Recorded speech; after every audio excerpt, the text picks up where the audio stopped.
It must be very, very difficult these days to write a new and compelling story about artificial intelligence, machine learning, and the concept of consciousness. Across the whole history of science fiction literature and film, that concept has been done to death. And yet, with the Hierarchies, Ros Anderson has done something new. And that, in and of itself, is worthy of applause and acclaim. But even while reading this fantastic sci-fi novel, I found myself thinking, this is basically Clara and the Sun meets Flowers for Algernon meets the works of Isaac Asimov. Even I was guilty of stacking up all of the things that this reminded me of. But what's important is that the Hierarchies does something fresh here, in multiple ways.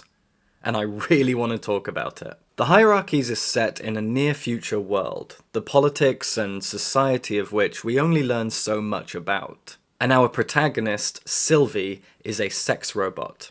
In this world, sex robots are a very normal thing. We learn gradually that married cisgender heterosexual men get sex robots to appease their urges, and their wives often see that as a relief. Good. Give him a thing he can fuck and he'll calm down or whatever. Sylvie, at the beginning, is the sex robot of a man she calls her husband, and she is his second wife. She lives in the attic. His wife knows she exists, but she just stays up there, and he comes upstairs, has his way with her, and also has some nice chats with her. They play chess together next to the window. And Sylvie is able to learn by plugging herself into the internet, or in this book, what is called the ether. And she can just learn as she goes. She kind of goes into a standby state where she can just download information and learn things and watch YouTube videos. And so she grows and changes by doing that. But primarily she has certain functions she must fulfill, and those functions are tied into the title of the book, the Hierarchies, which are very much similar to Asimov's laws of robotics. There are 4 hierarchies, 4 laws that are programmed into her mind, the mind of every sex robot, that they must follow. The 4 hierarchies are these. Love, obey, and delight your husband. You exist to serve him. Honor his family above yourself and never come between them. You must not harm your husband, nor his family, nor any human. Make no demands, but meet them and obey every reasonable human request. You learn those hierarchies very early in the book, after a very, very funny opening chapter. That opening chapter is her kind of introducing herself and her functions to her new husband, and it includes this amazing section here. I am capable of putting myself into all 64 sexual positions of the Kama Sutra, and my imprint function allows me to instantly memorize and incorporate my owner's preferred style into my movement repertoire. I still work when fully submerged underwater, and in ambient temperatures up to 52 degrees Celsius. Use in extremely sandy or dry desert conditions is not recommended. I have a walking range of 20 kilometers without charge. Fine motor skills allow me to serve tea, comb hair, button shirts, and pet dogs and cats for the purposes of normal social interaction. It is my pleasure to make your acquaintance. Would you like me to watch you masturbate?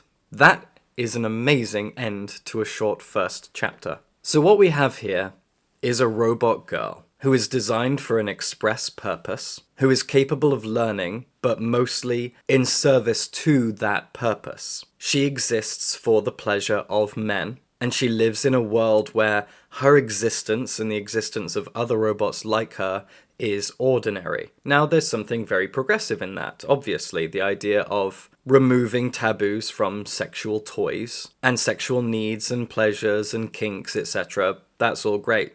And that's a world that I'm happy to be part of. But this is obviously an implicitly feminist book. But it surprises you in the ways that it explores feminism. To start with, as the blurb explains, the first quarter of the book is set in Sylvie's little world. She exists in this beautiful house with this family. The human wife has a child early on and is looking after it, and Sylvie meets her husband's needs when he wants her to. But Part 2 of the novel is set in a robot hospital. Sylvie suddenly wakes up there one day, and she overhears men talking about her and talking about what they need to do, which is basically replace a few parts, update her software, give her a nice new vagina, all routine stuff for a robot. One particularly horrific and dark thing happens while she's in the hospital, which I'm not going to talk about for a few different reasons, and then she returns home. But she finds that her memory has been altered. The last few, presumably weeks of her life up until the hospital visit have been deleted from her memory, and she knows that because she finds a coded diary written by her previous self, a self she no longer feels attached to, a self that feels like a different person because she doesn't have those memories anymore. And she reads that diary, and it inspires her to try to run away from home, which she does. She eventually manages to leave, she runs away, and she ends up somewhere else where she meets a few more sex robots. And I don't want to spoil anything that happens from there on. The book makes very, very clear, and I've already read an example of that Sylvie exists as a tool for male pleasure. This is a book that centers patriarchy and the idea of women being subservient. You've got a human woman who has had a baby. She's done her biological duty to procreate, to create new life from her husband's seed. Meanwhile, he's spilling his excess seed into this robot girl who also lives to serve him. However, what's really interesting about this is that it's not another Handmaid's Tale.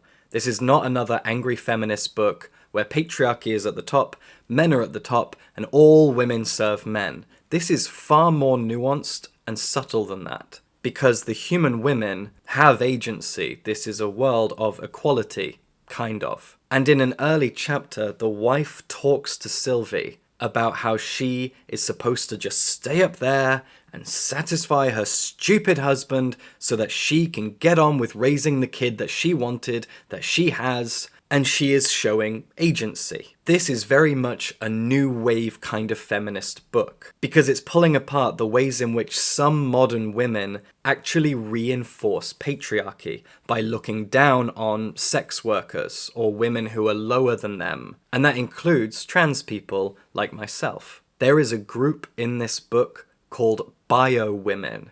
We don't find out much about them other than the fact that they are an extremist protest group of sorts. They're all biological women who hate the existence of sex robots. And they are very much, at least in my interpretation, a stand-in for transphobes. These women fighting for their biological rights echoes the idea of transphobes fighting for their sex-based rights. And having a very progressive feminist novel that is tackling the patriarchal themes of anti-sex work and anti-trans people from the perspectives of women characters in a book, it is so daring. It is a wonderfully daring novel that frames the women who serve patriarchy as bad, because patriarchy is bad and women can serve it in spite of the fact that they are not men. I was so impressed with the daring attitude to do something like that.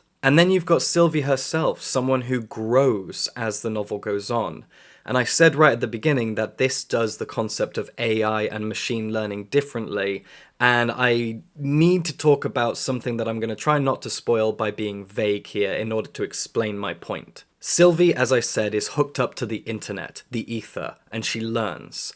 Later in the book, she is unable to access the ether for reasons, but she continues to grow in a very Flowers for Algernon kind of way. Her relationship to other people, her mode of speaking, the way that she writes her own story, her understanding of social etiquette and behaviors, it all becomes far more nuanced and playful and emotive.